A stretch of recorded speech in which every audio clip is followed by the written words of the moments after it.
Please, roll call. Steve Hakenin, Lake Enchantment. Dennis Ferraro, Eagles Nest Road. Bethany Cody, Lake Enchantment. Jim Johnson, White Oak Drive. Eric Power, Staff Planner. Approval of the agenda. Any changes or? Move to approve the agenda. I'll second it. All in favor? Aye. Aye. Opposed? Minutes from the previous meeting, February 28th, 2024, which y'all have, I hope.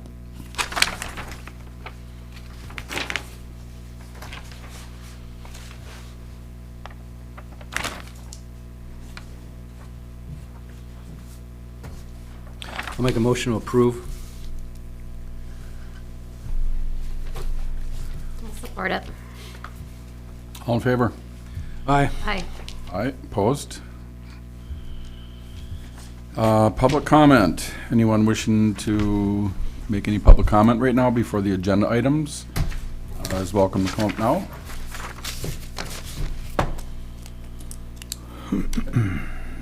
Seeing no one, we'll move on to 6A. New business, zoning map amendment, public hearing number 031324-1. Proposed zoning map amendment of the subject parcel from rural residential to developmental district. Parcel tax ID is 520801801600. Applicant is Penn Inc., 892 County Road 480 in Marquette. Eric, what do you have? Yeah, so the Planning and Zoning Department has received an application for a zoning map amendment. Subject parcel shown on the screen is owned by Penn Incorporated, and the request is to have the property rezoned from rural residential to development district. It is the intention of Penn Incorporated to rezone the property to allow for a land use that would conform to the development district zoning. So subject parcel is shown on the screen. As you can see, it's directly to the north of the Meyer gas station, which in this photo is showing as undeveloped, so it's a little kind of an old satellite capture. These are the explanation narrative provided by the applicant for the rezoning request. Property currently exists between the general business and rural residential zoning districts. The development district was created to be a buffer between the business and the residential zoning districts. And it was in the 2020 future land use map, the parcel was designated as a development district potential parcel. And it is surrounded on the east and south, so not surrounded, but on the east and south is general business, and then on the north and west is rural residential. The parcel to the north is undeveloped at this time. Could you go back and read those second bullet points? Yeah, so These are the applicant's bullet points, is that correct? These are not your bullet points? applicant. Okay. And so the questions there, the detailed reasons for map amendment and the changed or changing conditions, those are the prompts on the application from the township. So Marquette Township is rapidly developing to the west and north around the property. The DDA, Downtown Development Authority taxing boundary is now just east and south of the property. And the amount of motorized and non-motorized traffic has increased by the property. And that's obviously due to the development, both at Meyer and then the strict development of PetSmart and Alta and TJ Maxx. Could I ask you, what is the rapid development to the west of the parcel? That's a good question. Again, provided by the applicant, so I guess that's their opinion, but yeah, that's, I guess, up for your interpretation as to Okay. what exactly that development is, so. So here's a map that shows the existing zoning. As you can see,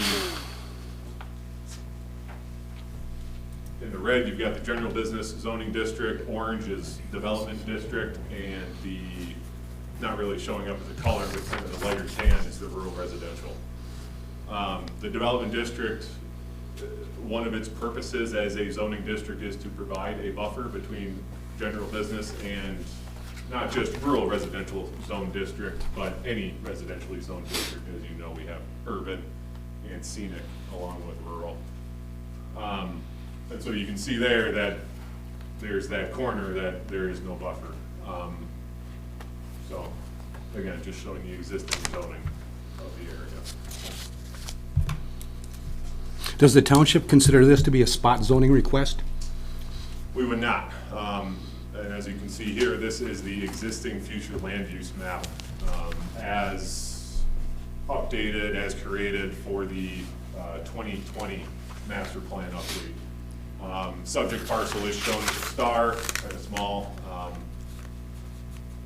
And as you can see, in this, it's shown as development district, but again, this is the future land use map, so that is not how it is currently zoned. It is currently zoned rural residential. And so this was the map that was created by a committee of township residents, and that's how it exists in our 2020 master plan. Can I ask you why that district doesn't extend all the way up along there versus just that small little parcel? Why didn't they suggest going all the way up along that road? That's a good question. Again, that seems to be spot zoning to me. I wasn't with the township at the time, so I'm not, I don't know the reason or the thinking behind that committee's reasoning, again, for not extending it north. Yeah, I mean, literally, we're doing it for one person, right? Or one entity, I'm sorry, Penn Inc. Well, that's a different parcel.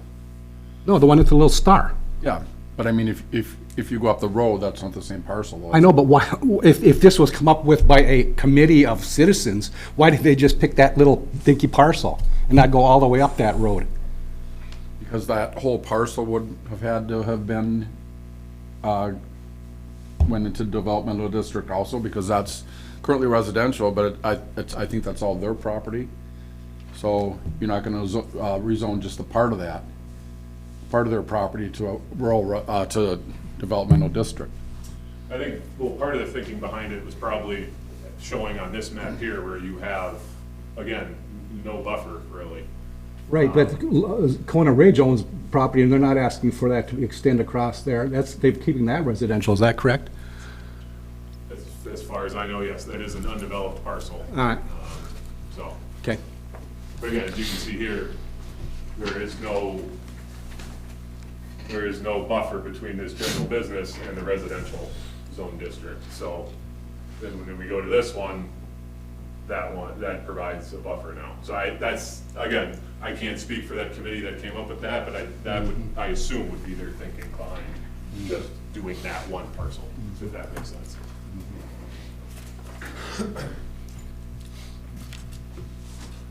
Here is a survey of the property. As we had discussed briefly at the meeting to schedule this public hearing, and maybe the applicant can speak a little bit more on this when they have the opportunity to speak, but that northeast portion was divvied off for whatever reason to create that, to create the wetland to account for, was it the Meyer development or the strip mall development, or one of the two? Again, the applicant. For the construction of the bridge. Okay. And so that's why that kind of separate parcel exists. Yeah, I really don't have anything more on that, so.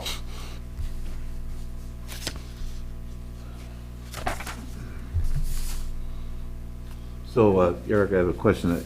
I'm reading the letter from one of our former colleagues, the planning commissioner, former planning commissioner Michael Springer. And I think you stated this or alluded to it in your prefatory comments. So, there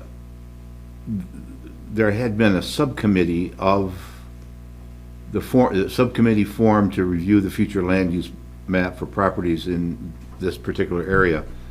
And the future land use map was changed to place this particular property in the developmental district, downtown developmental district. So,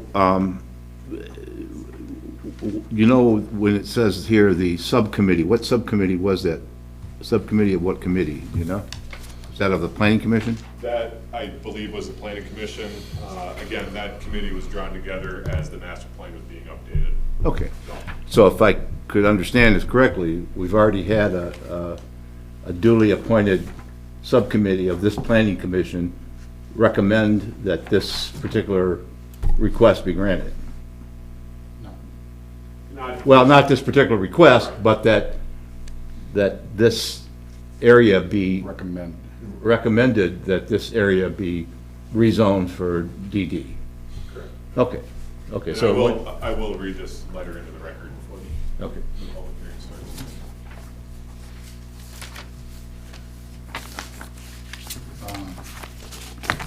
You want to do the written correspondence? Oh, you got some more? Okay.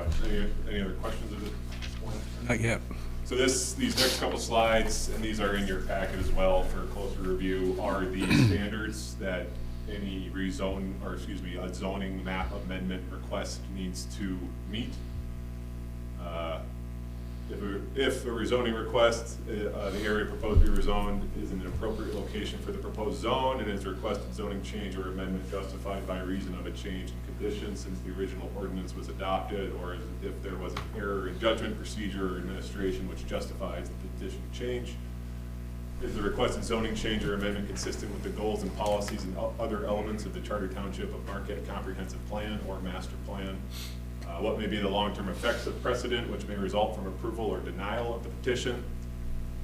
Does the township or other affected government agencies have the capability to provide the necessary services, facilities, and/or programs that might be required if the petition is approved? Are there any potentially significant and/or negative environmental impacts if the petition zoning change were approved and the resulting permitted structures built, including but not limited to surface water drainage problems, wastewater disposal problems, or the loss of a locally viable natural resource? What may be the potential effect of either approval or denial of the petition upon adopted developmental policies of the township or other governmental units? What is the potential effect of the petition zoning change upon the value of adjacent and/or surrounding properties? And has an environmental impact assessment or statement been submitted? So those are the standards that this request must be held up to. I will say that at this point, we're dealing just with the map amendment or the rezoning request of the parcel. Any potential future use down the line, either, again, whatever use that is and whatever approval level it requires, it would obviously go before staff for our review and approval or denial, or it would go before you as the planning commission, again, depending on the type of use. It may require a special use permit or what have you. So any use of the property will then be further reviewed. I mean, so we're not approving any use tonight. It would be just for the rezoning. A question for you, Eric. So one of your slides showed a wetland, 3/4 of an acre, is that correct? And that was 3/4 of an acre that was created as a mitigation Correct. to the infill of wetlands by the Meyer property? As I understand it, yes. Okay, so is that 3/4 of an acre of wetland, is that within, and I think you answered this question, but I want to be clear about it. Is that within the area that would be created as a downtown development area if this request is granted? It would be yes. Okay, But and again, the applicant can maybe compound on this, but there might be restrictions as far as development on it from the state. Again, I'm not sure, but I'll let the applicant explain. If I remember right, I think that was the reason you couldn't put it in the development district, because it couldn't be developed, because of the state regulations. So that's, So that is all I have at this point. Before the public hearing is open, we can invite the applicant up to speak. And then after they have the opportunity to address the commission, I will read that letter into the record, and then the public hearing can be open. does the planning commission staff have a recommendation on this? We would recommend approval. We would recommend approval, however, hearing all comments and concerns from the public. So. Thank you. However, I guess a clarification on the process here, this would be a recommendation to the board, because this is a board level approval. So from here, if it's recommended, if it's approved, it would go as per our ordinance to the county planning commission for their opportunity for comment. And then they have a 30-day window for them to get it on a county planning commission meeting agenda. And then from there. Back to the township Back to the board. township, and the board would have final say on the matter. So we're just going to either recommend or not recommend this going forward. And so I guess to rephrase, staff would recommend recommendation. That's good to know. Good. Okay. Thank you. Thank you.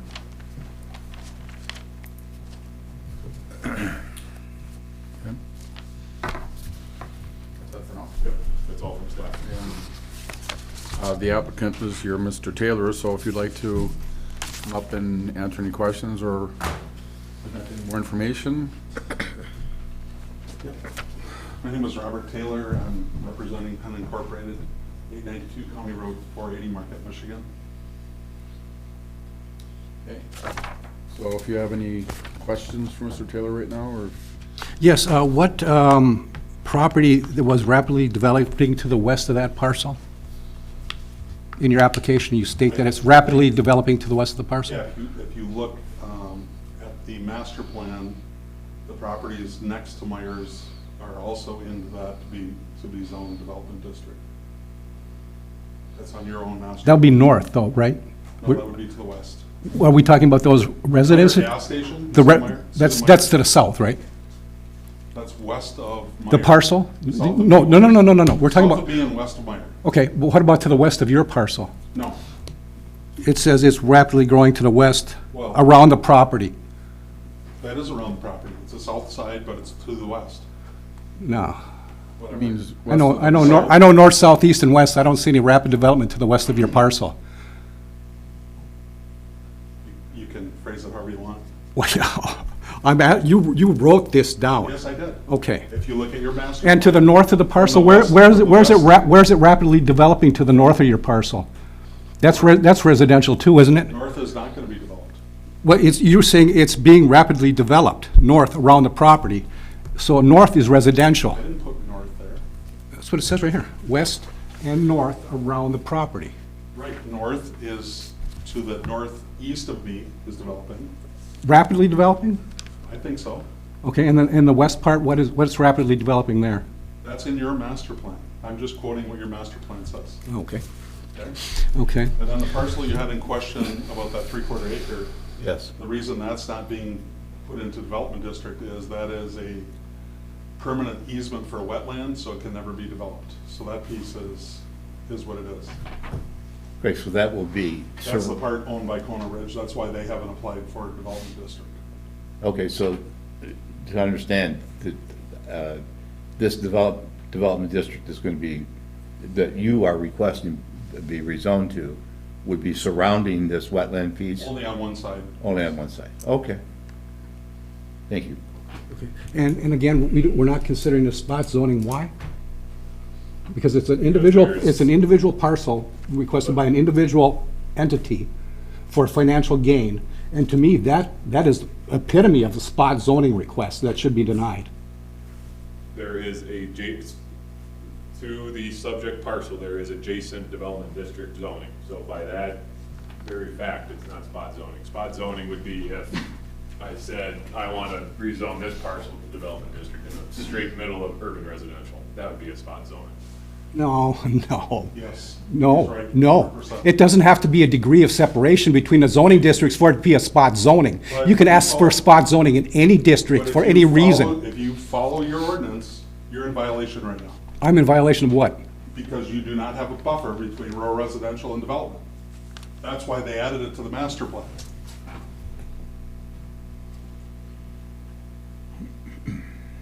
Holy moly, what color is the development district up there with the little star on it? Orange. Orange? What is that district that's below it and to the right of it? General business? Where's the general business that's, The red is. the red is, that's kitty corner, that's not even a, It's touching. no, it's not. Kitty corner is kitty corner. No, it's not. Yes, it is. No, it's not. Is that a, is that, Go on the property, is that a on the road, property. The is that a border road goes by? right to it. Is that a, The border goes right to it. is that a So- road by easement or is that a road by Nope, that's fee? a McNitt road and I own it. You own the I own road? half of the road, so does Myers, yep. Can you bring that map back up, the survey? Yep.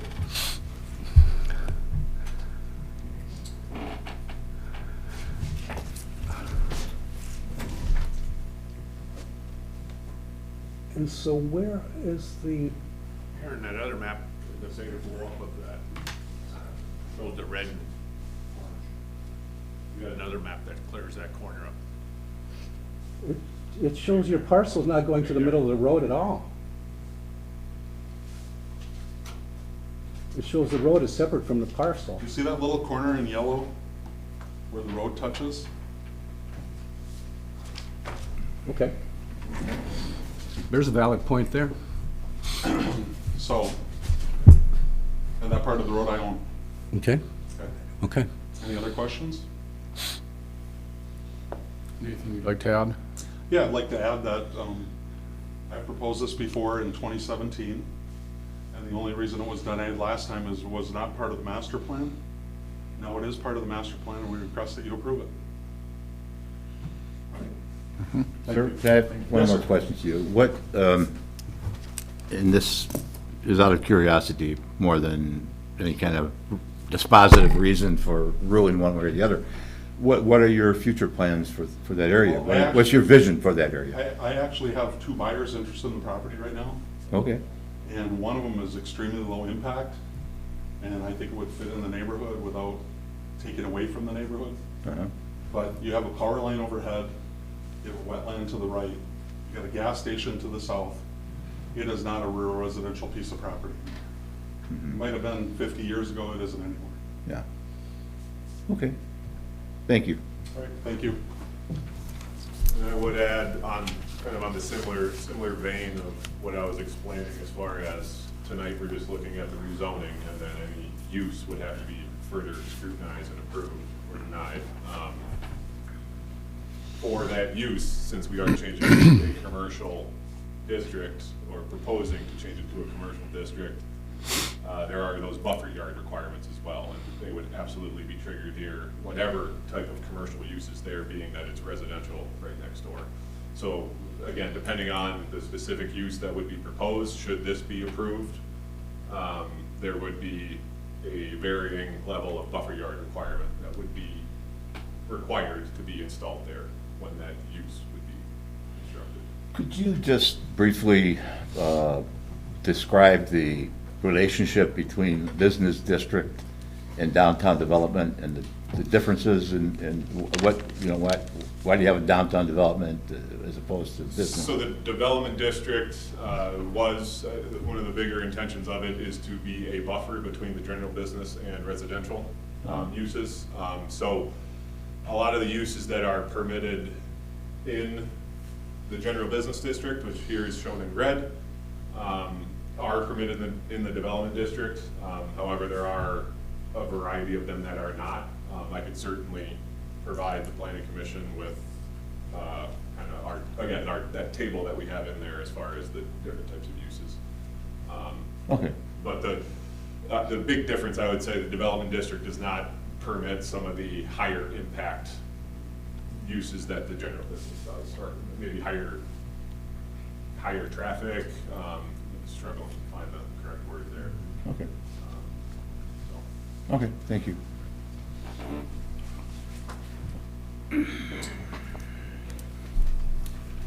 Okay, well, then let's open the public hearing at 7:23. Anyone wishing to speak can come forward. State your name and address, please. Drew Weeson, 430 Brickyard Road. So I'm the adjacent landowner to the west and the north, and I had a little spiel here, but I've got so many questions now, and start with that. The buffer district, what are the allowable businesses? Because buffering rural residential with a gas station like Meyer doesn't actually seem like a buffer to me. And changing the zoning of a currently residential, it seems like less of a buffer than what it currently is. So my question to Eric would probably be, what are the allowable businesses inside that orange? I cannot address anything right now. And we I can, address them. this is your time to speak, so Oh. just say the So questions would that you be- have would and be a then. question of mine. You know, if the orange is intended to be a buffer around houses, but a gas station is obviously allowable in that. Is that really a buffer? You know, is Meyer grocery store a buffer against residential? So I guess I'll go here. I am opposed to the zoning change, and yes, we own the neighboring property. Of course, this is a bit of a not in my backyard scenario, but my backyard's changed a lot in the last 20 years, and kind of wondering when will it ever end down the block and the street. My kids are now 4th generation on the property, and I hope that that will continue, but I don't want them to leave because they're surrounded by bright lights and parking lots. The traffic is another issue that I think this business isn't going to improve. We see the sheriff and the state police sitting on our road, waiting for people to blow through the stop sign coming from Meyer. For whatever reason, that stop sign seems optional for people. The police presence hasn't really changed anything. And adding a business and its traffic to the equation will only compound that problem. I know traffic and roads are a road commission issue, but as we see the Forestville Wright Street intersection, how fast do they move on that, and you know, we see accidents there routinely. I think the decisions here impact the township residents regardless of whose problem it is. And the current master plan, I hope that that's a guideline for growth and not a guarantee that if something gets colorized that way, there is plenty of opportunities like this to step in. You know, we're busy people, full-time jobs, kids. It's hard to keep tabs on every meeting and change that the township or subcommittee might propose for this, and I guess this one slipped through the cracks on us. But hopefully this meeting can be a stopgap for that. And I guess my final point is based on need. Does Marquette Township need more commercial in this area? Is it in our best interest to eliminate affordable worker housing when 50% of the Westwood Mall is vacant? And are there a lack of currently zoned commercial properties here in the township? My opinion is the answers are all no. Thank you. Well, I wasn't going to talk, but one of the times that I've been in this room. Name and address, please, Oh, Lori. yeah. I'm Lori Wiesen. I live at 432 Brickyard Road, and I've been through a lot of these types of discussions, trying to, you know, make the right choice for the township and for ourselves. And in the 25 years we've owned our property, it has just changed exponentially. And I know that we don't own something and we can't control it, but my point has to do with a conversation that went on when I think it was Tractor Supply was maybe going to be in the Meyer spot. And there was a long discussion about where the driveway was going to be so that it didn't dump out onto a residential road.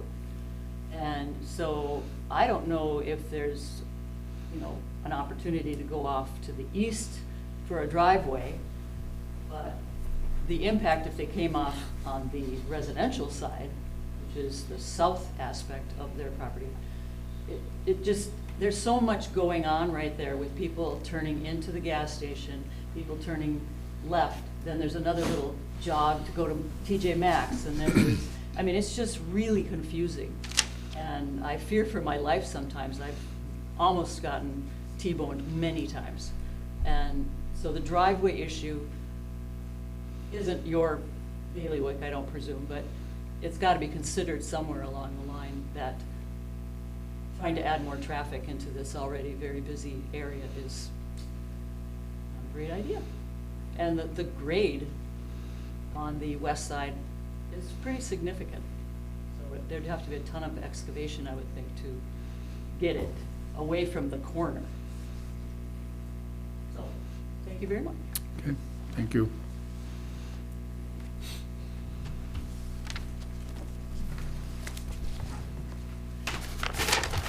Dillinger. I'm principal of UP Engineering Contract. I am involved in a lot of due diligence with businesses that look at this corridor. When you say there's a lot of commercial property available, this is where people want to be in Marquette Township. Probably, it goes all the way back to even Tractor Supply. Being here, Kevin Moyle's developments, Tom Moyle's developments, been involved in all the properties. Recently, working with a client, just like this one has restrictions on what can go in there and buffers. And it limited where that kind of commercial business could go. So when you look at those restrictions you guys have in your ordinance, and it's very proper. I mean, I go across the whole UP doing this and run into the same thing in many different cities, townships, and the ordinances strictly put in the requirements to create those buffers on a business. So it's the type of business that would be able to go in here because of your classification, and it required buffers. And you look at the lighting ordinances for light pollution, all that goes in effect. You know, county will have a traffic information already on that. So when you look at your driveway entrances, your distance from your corners, all that goes into that design. And that all goes to the township to be reviewed. So this development's nothing different than when Myers Gas Station went in. Nothing different than, you know, when we did the projects for the hotels down through the strip. We'd love to develop the one that the Solo owned, but there's a county road that goes right through the center of his property that's allowed in his parking lot, but it's no good for development anymore until the county abandons it. And they won't abandon it, even though they abandoned the back half. So there's places, there's people that want to come in this town. They don't want to be in the city market. They don't want to be down the road in Negaunee Township. They want to be here. Myers, when Myers was allowed, Myers attracted a lot more commercial business to this area. In this area we're talking right here. So that's the hot spot. And you have zoning requirements for this development that will restrict what can go there and what has to be set aside for boundaries, the right of way, the county will dictate, driveways, all that, distances from the corner.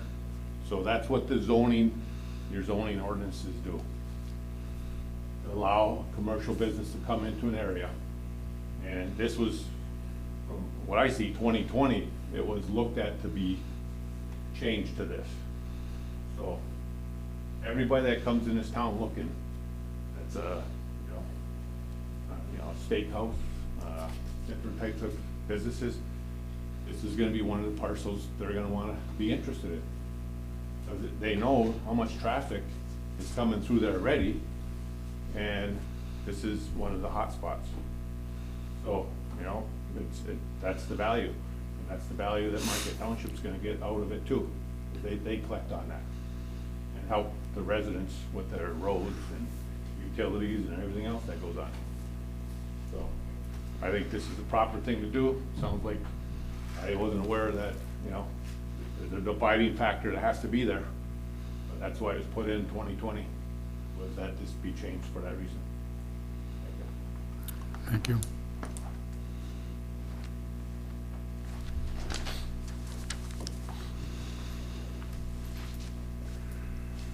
Anyone else wishing to speak? I just have one quick thing to say. Dan Everson, 2043 Orchard Street. I've got my hat on this. I'm not with the board or anything. This is my opinion.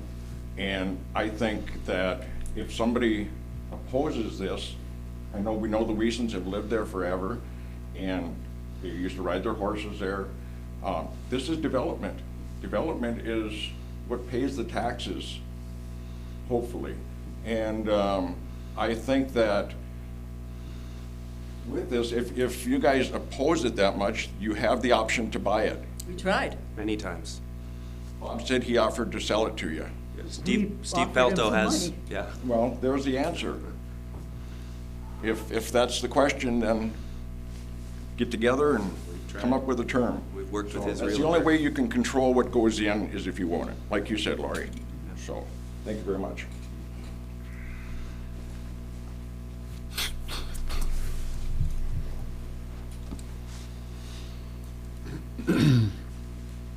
Anyone else wishing to speak? All right. Last call. You want to read that into the public hearing or wait till after the public hearing? Yes, wait till after the public hearing. Okay, well then we'll close the public hearing at 7:35. And Eric, if you want to read that now?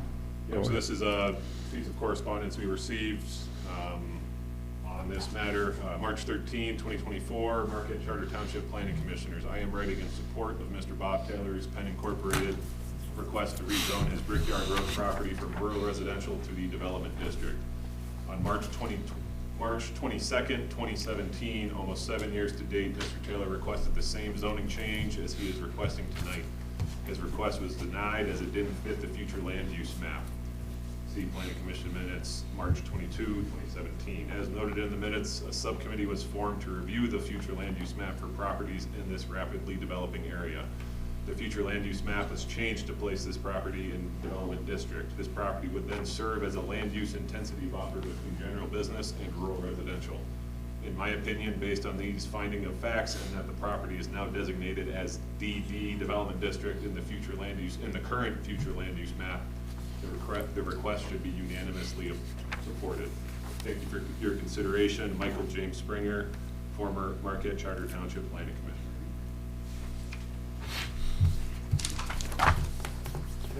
Questions, comments? And if you don't mind, I would address a couple of the Yeah, questions, go ahead. comments raised by the public.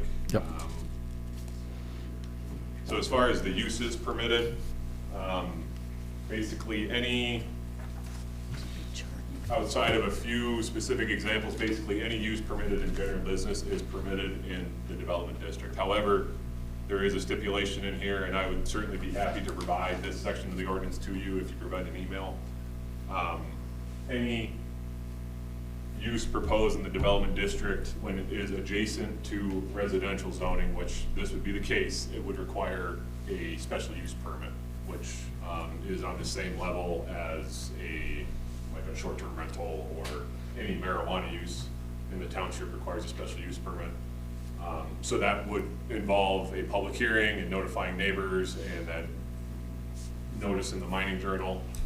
Again, so any use proposed, and especially with this parcel, since it is adjacent to residentially zoned parcels, would require a public hearing.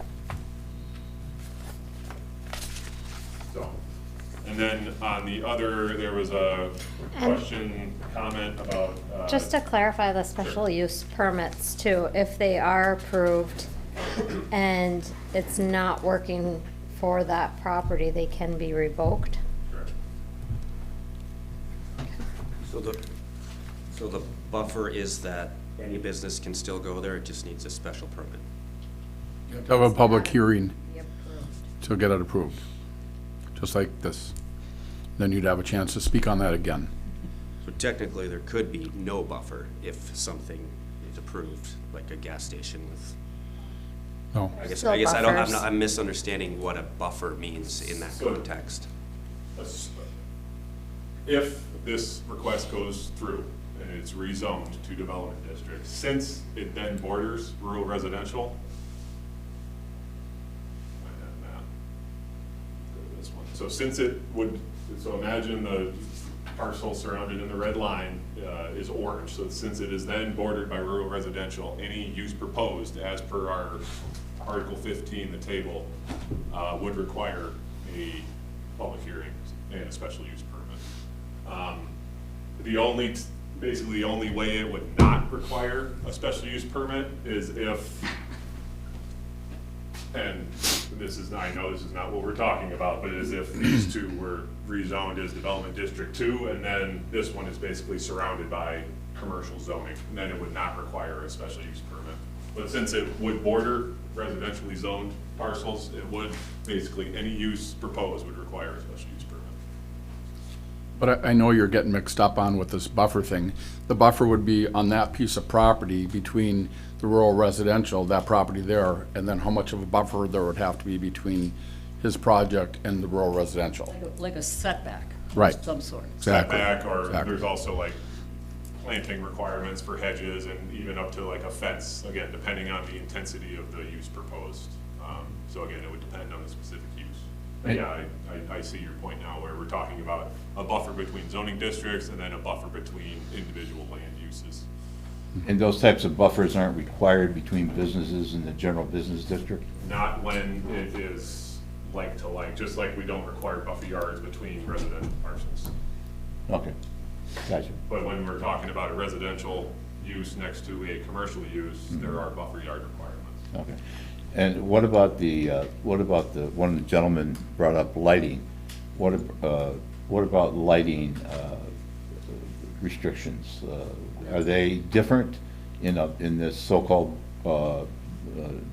DD as opposed to in general business?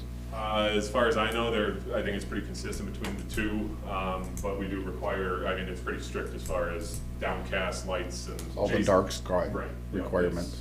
Okay. it's- I just wa- Jason likes to say the Cadillac of ordinances. Well, I just wondered, since it's adjacent to residential, Right. is there an increased scrutiny or an increased quantitative requirement for a buffer zone regarding lighting? To be honest, I am not sure. I can try to take a look at that right now and try to answer your question, otherwise I can Same. address it. You think it's the same, Pretty Jim? sure it's the same, Okay, okay. from what I remember. And I know we asked this question back in 2017, I can't remember now, but we asked you whereabouts your houses were, you know, in relation to the property and how far back, you know, and away it is from there? Like, can you give us an idea in feet from the, On one of your maps. That's Kuzi, or that's, yeah, that's Kuzi's. Ours is way up. further north About up there? 700 Down the feet, road. maybe, to the 700? northwest. Okay. From that corner, from the northwest corner of that red parcel. I know part of the problem we had before when we were discussing this is what can you do with it as rural residential? Is anyone going to want to live there? I don't know. That's kind of the issue. So, you know, do you want to just keep it rural residential, have nothing happen to it? Or, you know, change it into that, which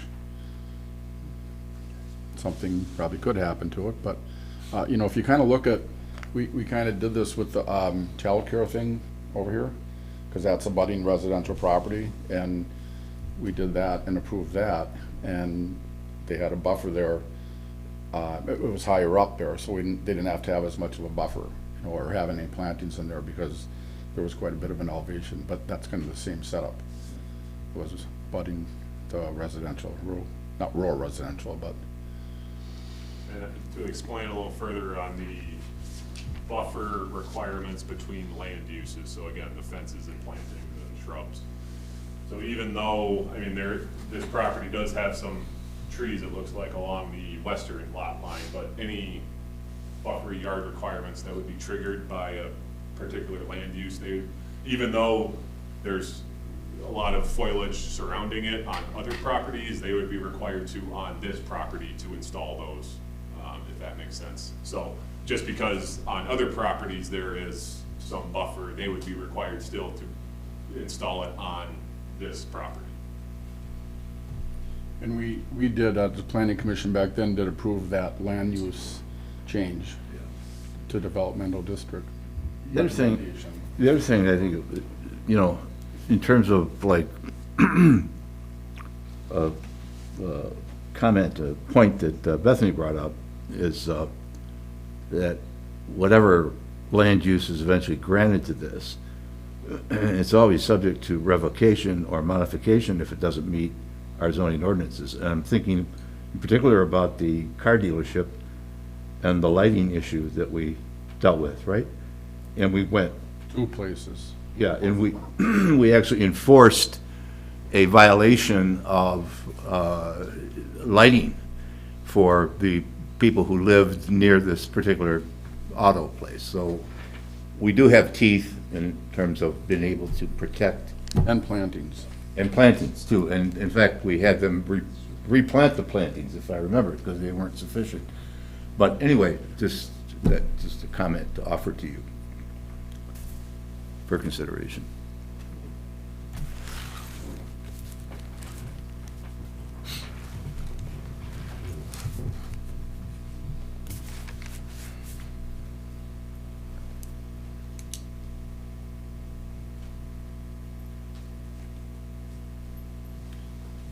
So, any more questions or comments or motions to be made?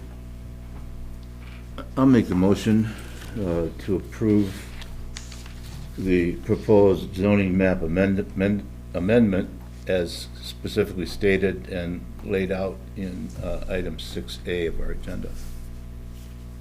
Sorry to interrupt, I would clarify that this is again to recommend it. Yeah, we're not approving. I'm sorry. I'll withdraw that, or rephrase it, and make a motion to recommend to the township board the approval of the zoning map amendment as designated in item 6A of our agenda.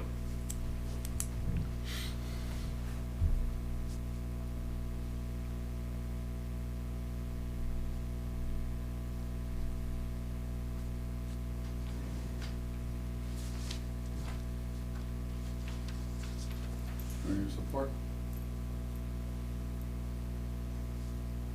I'll second it. Okay. Discussion?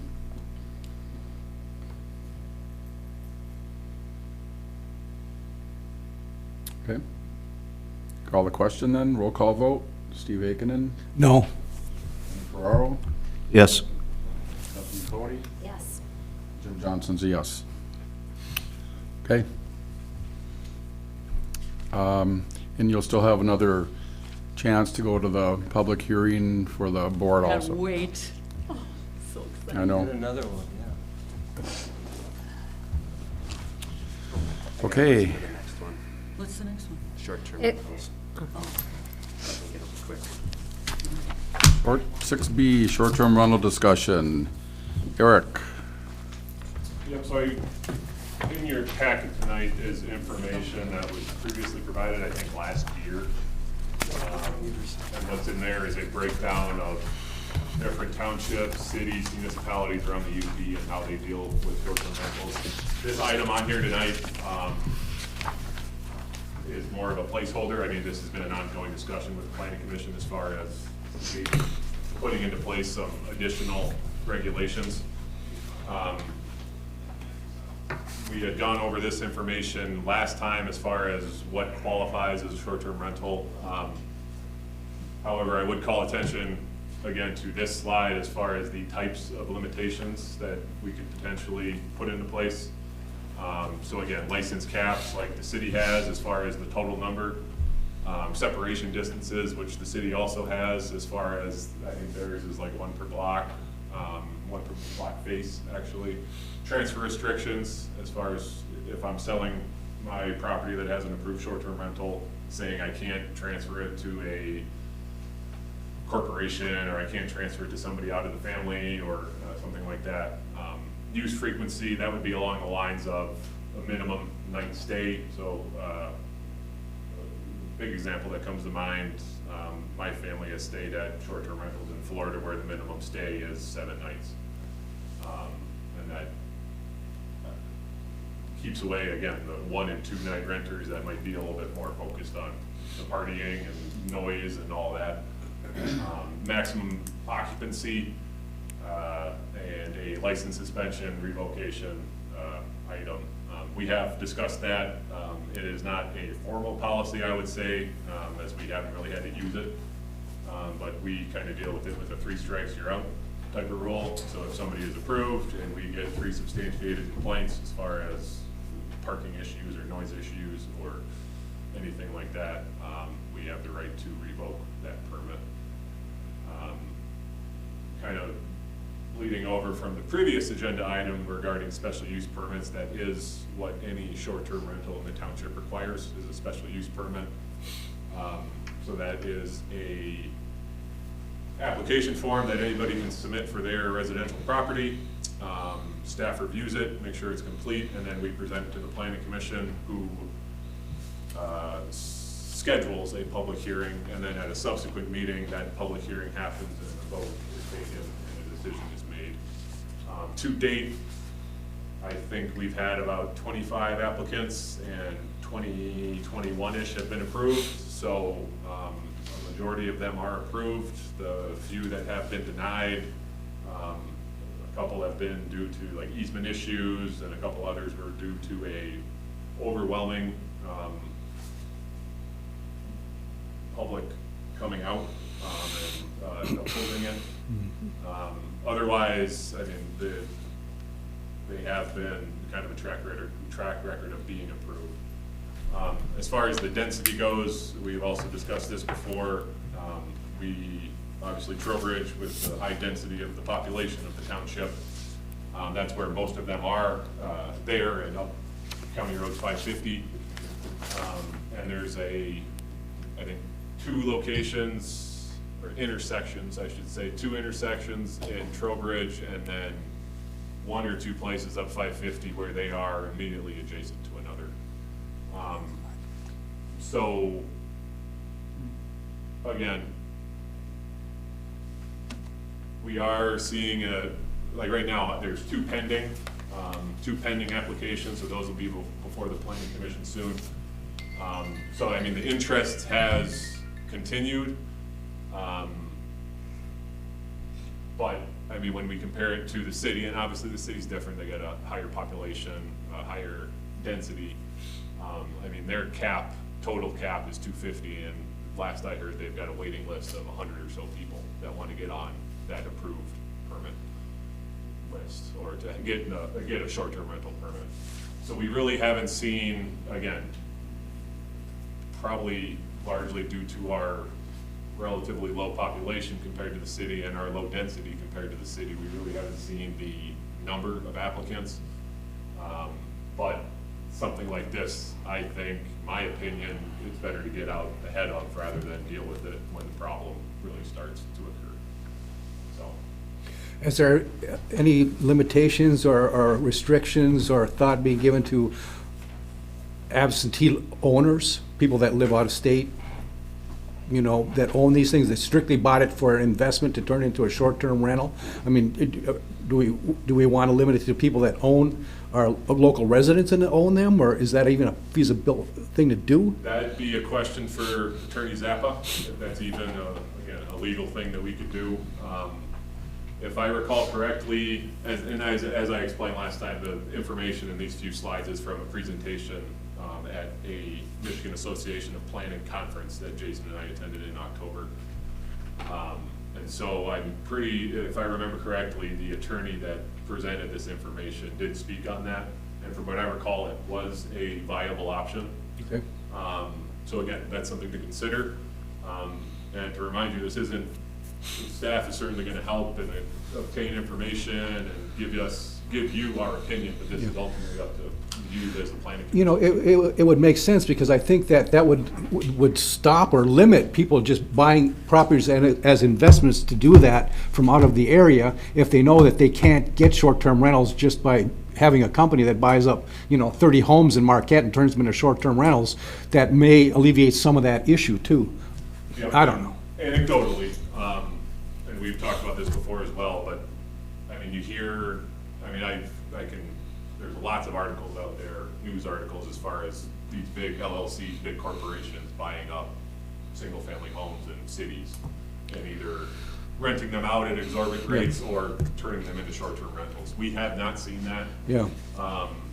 We do have a couple that are in LLCs, but it's basically individuals that create LLCs to kind of put the income through. And I think that drives up housing prices too, because a lot of times they can come in with all cash offers, and you're driving, people that. And again, anecdotally, the ones that are owned by people out of the area, and this certainly won't be for all of them that live out of the area, but a lot of them in their narratives, and you see the narratives when the applications come before you, but in their narratives, almost all of them will be along the lines of, we want to move up there permanently, either we are retiring in a few years, or we don't have the income right now, or whatever the reason may be, that's up to them. But it's people that either plan to live up here or want to live up here full-time, but in the meantime of them living out of the area, they want to rent it out on a short-term basis to generate some income. So again, we haven't really seen the Yeah. absentee out of the area buy the place, and we're just churning it for as many bucks as we can. Well, you could, I mean, the shortcut to addressing that issue would be to limit the number of short-term rentals that any one entity, either a live human being or a so-called corporate person, could own. And as I would have to confirm with, obviously, our attorney, but as I recall in that presentation, that was another viable option. Yeah, The way that townships down by Traverse City were dealing with it was limiting the amount or the number of short-term rental permits that any one person could have. Yeah, and you could also, I mean, so whoever, I mean, so far, the people that have applied for short-term rentals here are either taxpayers in Marquette Township or residents in Marquette Township, right? Not all of them, no. No? No. Remember there was Last that one we lady just from did, she lived, Norway? in Yeah, our- but she owned the property here. Taxes on the property. Well, they all own the property. That's what I mean. They're already taxpayers. What Oh, I I'm trying to thought say is that you could put, Residents. you could say that no entity, real or imagined, that is not either a township resident or a township taxpayer can have a short-term rental. And then you could also say, and no more than 2 short-term rentals could be granted to any such person or entity. And that would pretty much solve that problem, wouldn't it? Yeah, I think it's, well, there's on 550, Kevin Thompson, I believe, owns 2, and then there's also a gentleman in Trowbridge that owns 2. Besides that, that's as many as any one person owns. And those would, if any restrictions go into place, those would be grandfathered in. Right. So say there is somebody that owns 4, and we put a 2 limit, I mean, that person would be grandfathered in with any new restriction. Yeah. But, yeah, like I said, staff would have to confirm that with our attorney as far as the legality of some of those. And we could certainly come up with a list tonight or whatever, and we could run those by Attorney Zappa to see if they are feasible or not. Well, I don't think any of you were at the meeting we had with the board. And this is what we were talking about at the board. And there's a bill that was introduced in the state where they want to give more power to the local authorities to control this instead of the state doing it now. Kind of reverse of what they were doing before.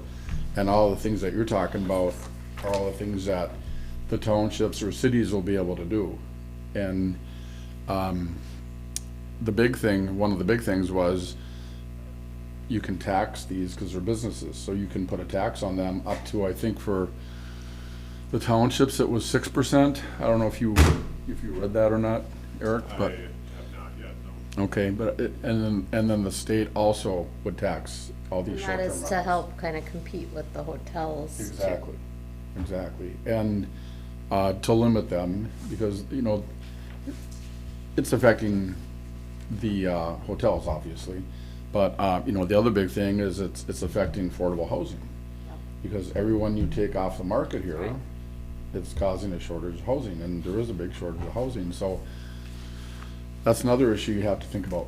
And it's the 250 in the city of Marquette and the 25 on ours, that would be 225 homes for residents, full-time to live in. I mean, it starts adding If you would've up. let them all, how many homes there would've been that taken out of circulation that are already, 250 is a lot. Right.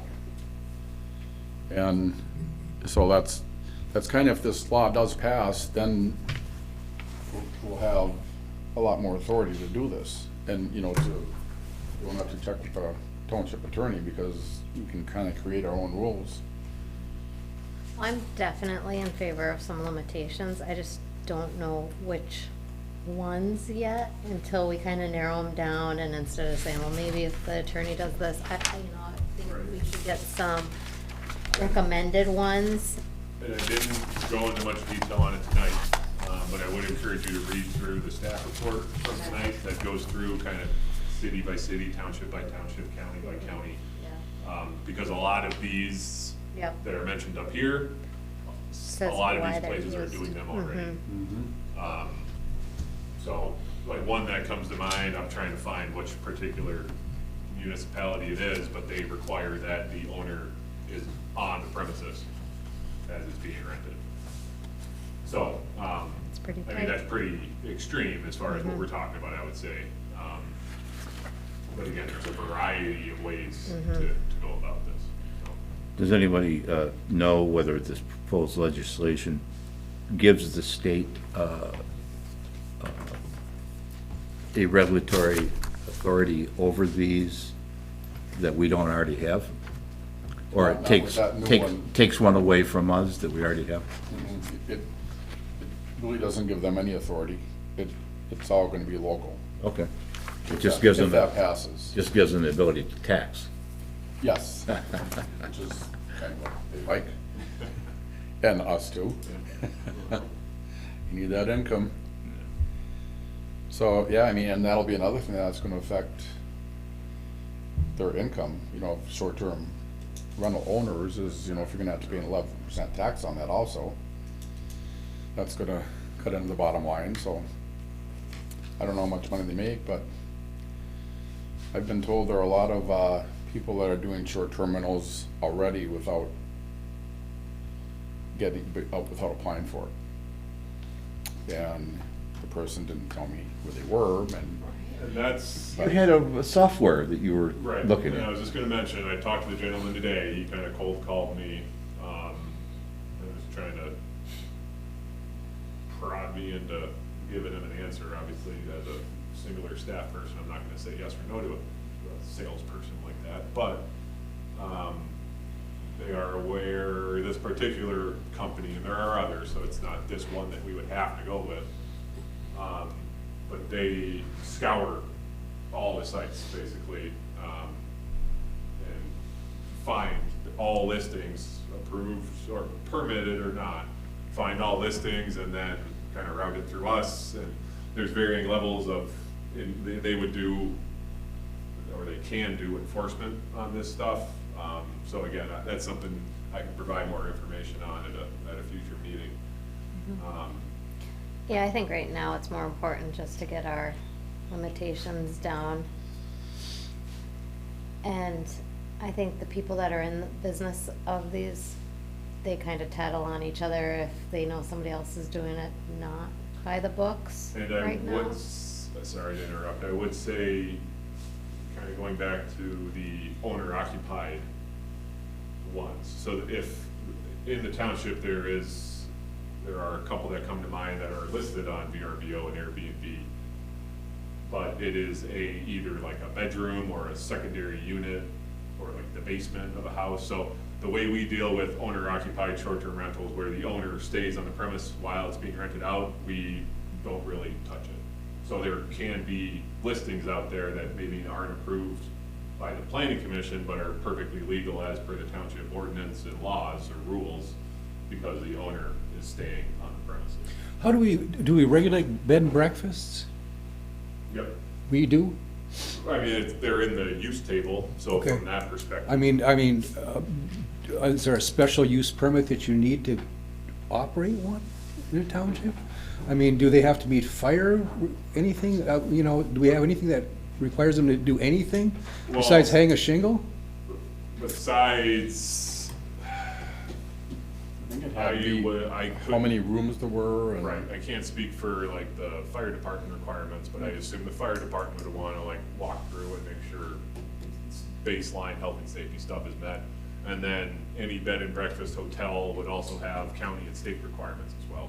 Okay. So with a lot of things, as far as like construction, for example, in the township, we lean on the county building inspectors to make sure that stuff being constructed is up to code, because we don't have the staff for that.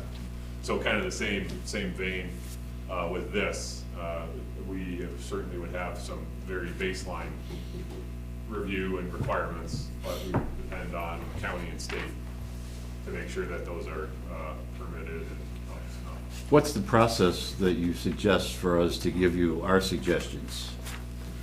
You want to send around a survey to us by email? How do you want to do it? Because otherwise, we're just going to end up talking about this every meeting and not getting anything on paper. Well, as you know, we'll have to be careful with the email correspondence, but individually, if you come up with, here's an idea that I have, here's what I think we should do, send them along to Jason or myself. I would say maybe don't copy everybody else. You can't copy everybody else as long as you don't reply, right?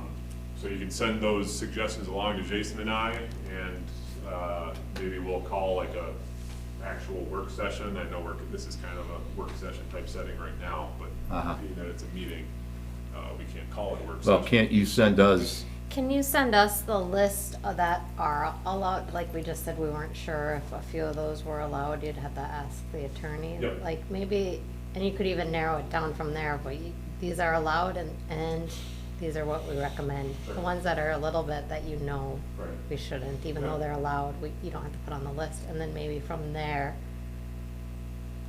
we can give our opinions on which yeah, I ones mean, we want. so I think that's a good idea, but so if you send each of us an individual email without copying any of the other members and say, here's, as Bethany said, here's this, A list of and allowable would you please, limitations. would you please respond to either Jason or Eric with respect to any kind of suggestions you might have or what you think, could that get us going? And then you could then sift through those and see how many common things we all agree on and then bring it up at a meeting or a work session or something like that.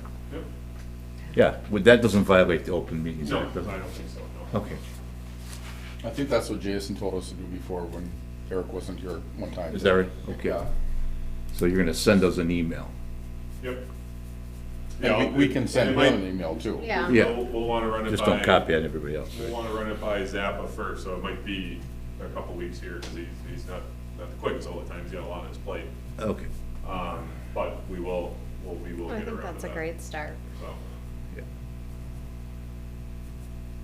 and this item likely will stay on the agenda for the next couple, even if it's on the agenda, moving on. I mean, so, but we'll keep it on there, just in case there are other ideas or comments that come up, so.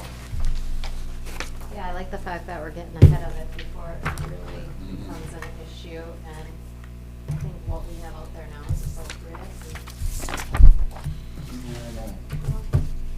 Opinion. Things that need changed. For density purposes, I think it's appropriate. Okay. All right. And two, if we haven't had any calls on any of them, right? Like you kind of said this 3-strike thing, if there hasn't even been a Right. 1-strike.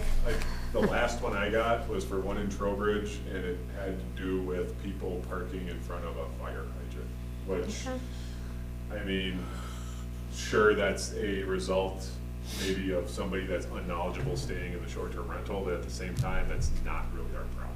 It's a public violation, so it's It's not. the sheriff or the road commission that need to deal with that. They or could the just call fire the, department, they right? could just call the cops and say, And that's hey, what we did. I mean, I called the owner, Yeah. explained, and she said, yeah, no problem, I'll take care of it. And as far as including information. And that's another thing, I know that we had talked about that before too, but I personally think a good, and this is pretty consistent with a lot of the other municipalities in the UP, but a good neighbor packet. I think we had previously discussed that. Yeah. So a requirement for owners to provide to renters as far as here are specific rules of the township regarding fireworks and noise and stuff like that. Here are individual house rules, like Yeah. no burning stuff and like, just kind of, well, we common actually sense type stuff, required, but- we required that kind of the, Phil's 550, those little houses that they built there. I remember the discussion and the opposition to it, and so there was a discussion about, are you gonna provide a guide for people? And it was about trespassing, Right. where the boundaries were, but we already, like, so we're already, we've we're been, kind of, we've been requiring it, as you just said, kind of on a case-by-case basis, but I think it would be a good idea to require it of all Yeah. short-term rentals. yeah, I mean, I agree, yeah. Put that on the list. Okay.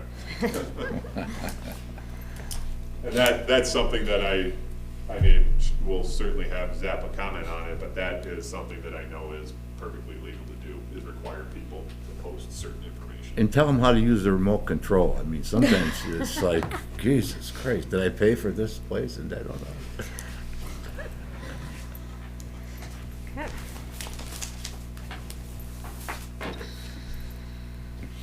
Anything more? Nope. Okay. Any unfinished business? How about correspondence? Couple items of correspondence. One is, and these are pending board review, so these have been, well, I can't speak for the ZBA meeting minutes, but the road committee meeting minutes have been approved by the road committee, but these are both pending board approval. But the zoning board of appeals meeting minutes from January 25, 2024, and road committee meeting minutes from January 2nd, 2024 are in your packet.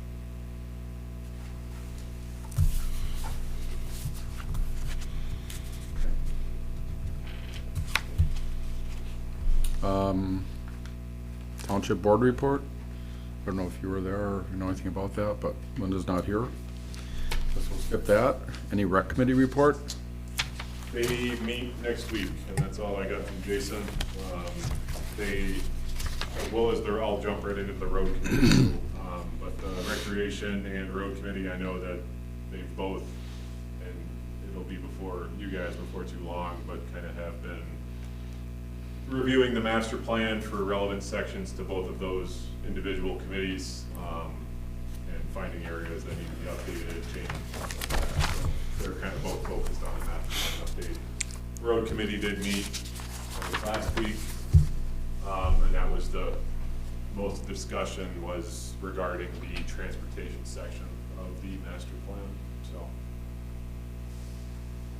And then planning and zoning report, I'll stay on the same topic. The master plan update, it's for call it a welcome reason, but the timeline has been kind of pushed back due to that MISTA grant that we were awarded, the Housing Readiness Incentive Grant. We intend to use that to hire a consultant to help us with that master plan update. So Jason has been drafting an RFP that would be sent out to find a consultant.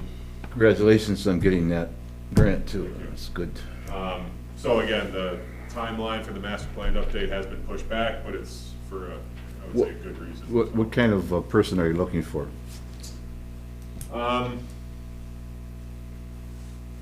We are hoping the grant language itself is pretty broad as far as what it can be used for. So we are hoping to find somebody that can help us, assist us with the update of the whole thing, rather than just like a housing section. Obviously, that would be the focus, but we are looking for somebody that could help us with the entire thing, so.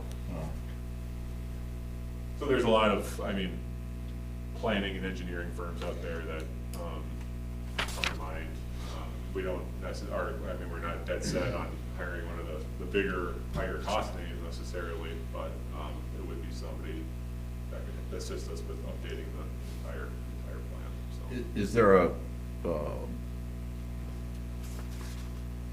Is there a possibility, and maybe it's a conflict of interest, I don't know, but somebody like Brad Newman, does it have to be this a full-time position, or it can be like a consultant, or what is it? It would be a contracted.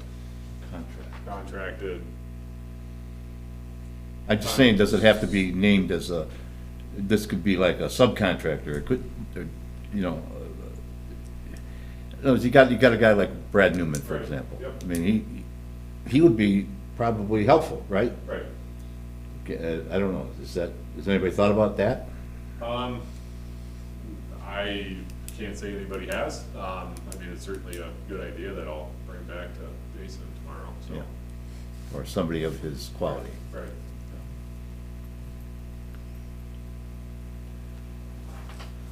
And I don't know if, I was kind of confused at that when we were meeting with the board, whether this was approved or not approved, but they were talking about hiring someone part-time to help with code enforcement.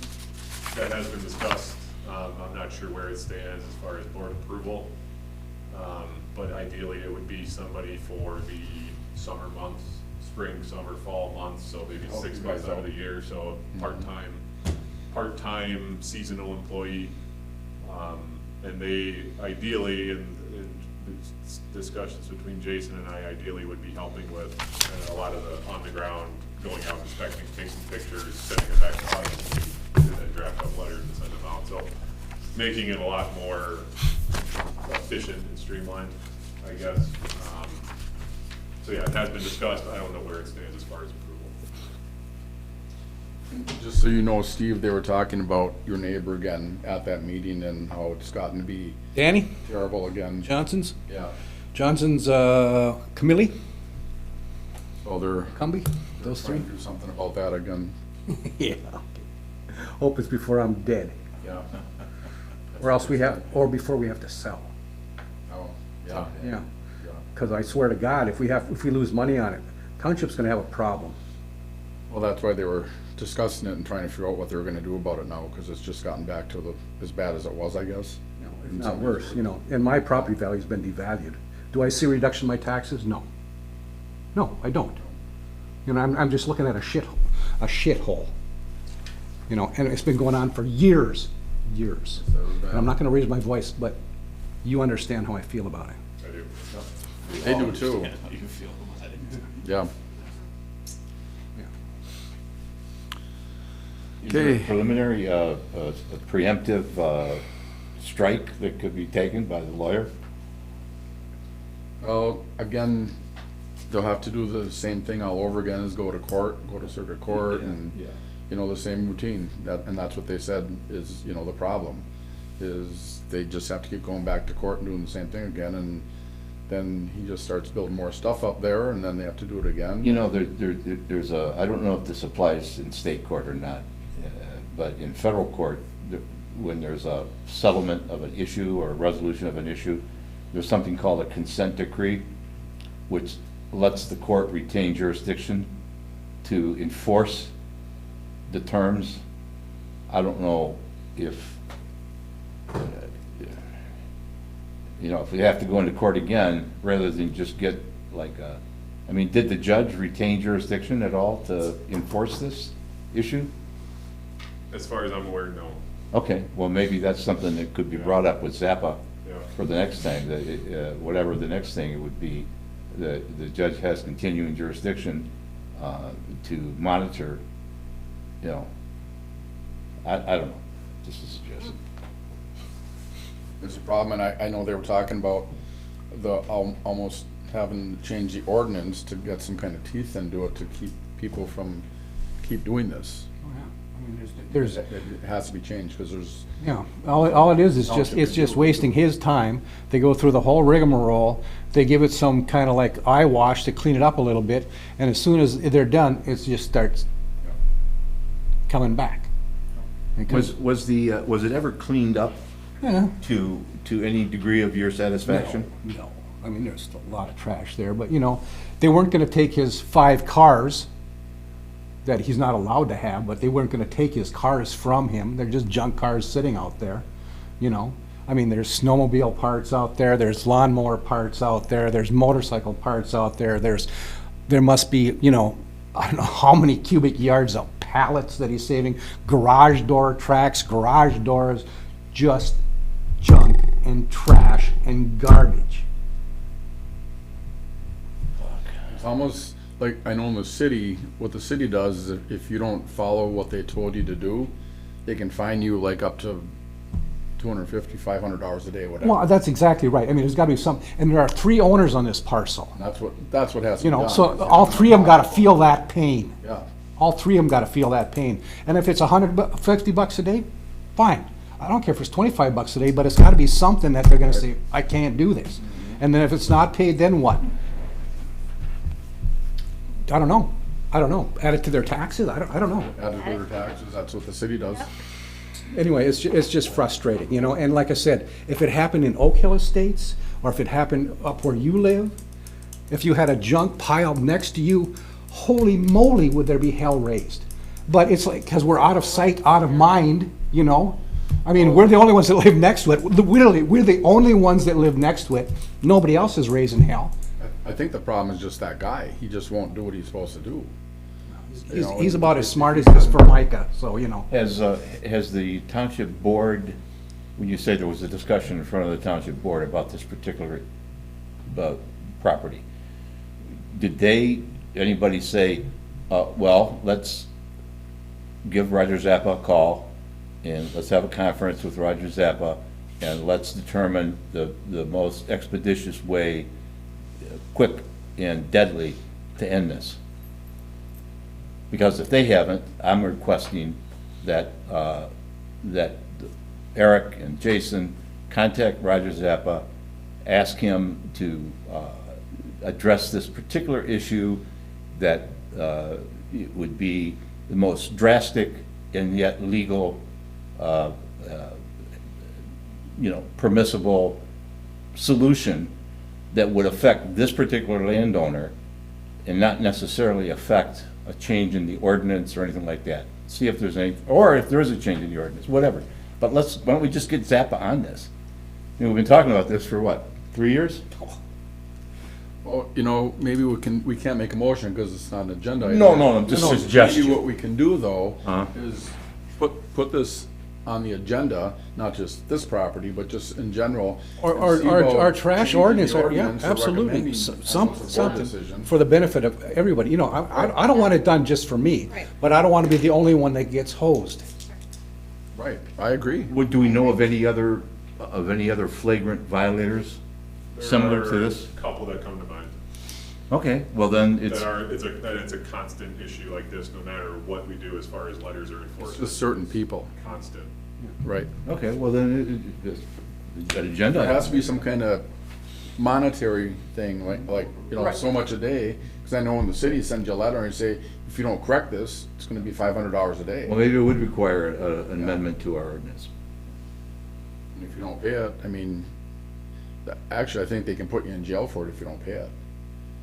So, that's also something that we could check with. Yeah, we should have Zappa weigh in on this. Yeah, Oh, we're gonna keep Zappa busy. Lawyers have to make a living, Beth. You know that, right? They have kids, grandkids. It's like- Yeah. it's like- Food on the table. all right, we'll have it on the agenda for the next meeting if there's room, and I guess if, There should be. Okay. I think there might be one short-term rental public hearing, and then there'll also be a. I think there's two, now that I think about it, that we scheduled for later, Yeah. the later meeting, because we had to give notice and. Oh, there's a zoning text. Lake amendment enchantment. Maybe public that- Yeah, hearing. maybe that's what it Probably is. names. Two public hearings. It is. So there'll be the zoning text amendment public hearing, a short-term rental public hearing, and a short-term rental public hearing request on that next meeting, so maybe. Put it on and at least get talking about it anyway. Okay.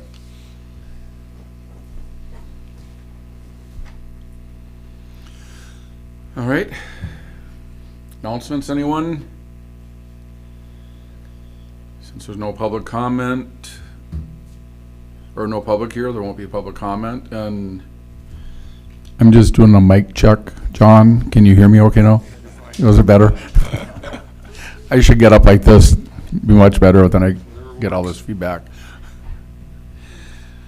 Okay, additional comments by planning commissioners. Question, I have a question. Sometime in the last 2 years, I can't remember, it was 2 years or 3 years, but is Mr. Bodanis, is he the guy that's in charge of Public Works? Yes, he's the Okay. public works superintendent. Okay, so we go through these things every year where, the recommended things, critical, et cetera, et cetera. Anyway, at one of those meetings, he didn't recommend, he discussed that the Public Works Department had discussed, or maybe I'm confusing him with the fire guy, but one of them was either Bodanis or Shanahan, talked about a water pumping station up on 550 near That would have, the area where I live. probably both, but I think it was Chief Shanahan.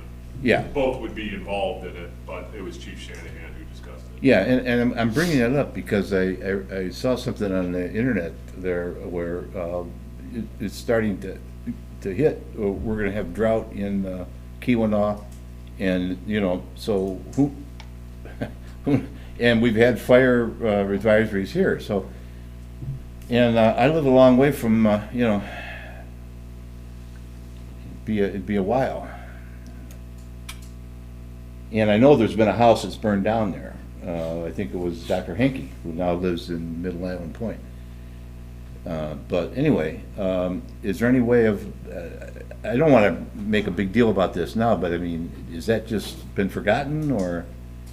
I forget, due to some reason, whether topography or citing a location, I forget what exactly it was, but I can certainly. Well, I'll send you an email. Yep, and I can touch base with Dan. Asking again, you, and we don't have to involve everybody else about it right now, but I just want to know if there's any, you know, because. There was some reason where it wasn't feasible anymore. I forget what it was, but Okay. I'll touch base with Dan. And Okay, it would be like send me an email to prompt it. Okay, and, it would be like a water tower or something, right? Yep, yep.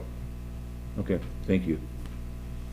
Are they allowed, like these pumper trucks, will they be allowed to go up to Well, what do? Do they throw their hoses in the lake and pump? take water out of Lake Because I don't think they have a Superior water for a line. fire? There's no water up there. No, you have, Again, that might, sorry to, Yeah. that might be one of the issues. There's no, they'd have to go through all that rock up, you know, I mean, there's no water line up there. There can't be. Right. They might have a storage tank they'd fill from the lake or some wells, maybe? Yeah, that, again, I think that was the issue. Yeah. Just the feasibility of it just doesn't make sense. Yeah. Obviously, I would agree, it's probably a need, but it just doesn't make sense. I'll just send you an email. I don't want to make a big deal about it, just something that stuck in my mind. Yeah, I'm not sure where they would draw the water from in the event of a forest fire up that way. As I believe, like the fire trucks we have would have to draw down on hydrants like in this area and get it all the way up there. Yeah, and then And big, obviously, if it's a large scale of enough of a event that, I mean, we'd be drawing in probably city resources. well, Big Bay would come down too. Yeah. Okay, thank you. I'm just wondering though, can like one of these pumper trucks back up to Lake Superior and draw water out of there? Well, that'd be, Well, you know, sometimes you'll see those along the roads, they just have like a standpipe coming up and trucks can pull up to them and therefore filling fire trucks. So I'm not sure, you know. yeah. And not to talk too much about it, but stuff like this might be good, like disaster preparedness or emergency management, some of those ideas might be good to include in the master plan. Yeah, sure, Idea to keep in mind. yeah. Thank you. I just had one comment too, that I was gonna be out at our next, planning commission meeting on the 27th. If I can get excused. She's gonna be out. Out. Out. And I'm not providing any further detail at this time. She's gonna be out. I'm gonna use that on my wife. Where are you going? I'm going out. Good luck with that one. Yeah, no kidding. Steve, anything? No. And I have nothing either. So meeting adjourned at 8:28. Thanks, John.